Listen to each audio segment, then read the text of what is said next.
হয় না। ওয়ালাকিনাল গিনা গিনান নাফস, মন বড় হলে মানুষ ধনী হয়।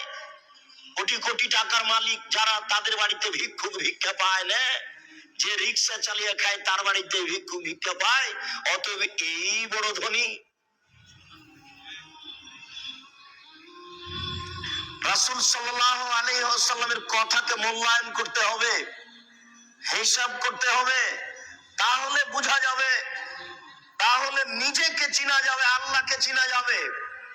শুনুন, কোন একদিন সকালে আল্লাহর নবী বলছেন 400 কিলোমিটার পথ পায়ে হেঁটে যেতে হবে যুদ্ধে, যদি ব্যবস্থা না হয় কে কি দান করতে পারো? তখন উমর রাদিয়াল্লাহু তাআলা আনহু বললেন, আল্লাহ রাসূল, আমার বাড়িতে যে অর্থ সম্পদ রয়েছে আমি তার অর্ধেক দিলাম।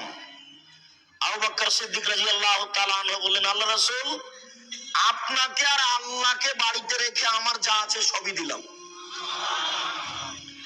তখন উসমান রাদিয়াল্লাহু তাআলা আনহু বললেন, আল্লাহ রাসূল, তাবুকের যুদ্ধে যত মানুষ যাবে সমস্ত মানুষের অর্ধেকের খাওয়া খরচ, যাতায়াত খরচ আমি উসমান দিব।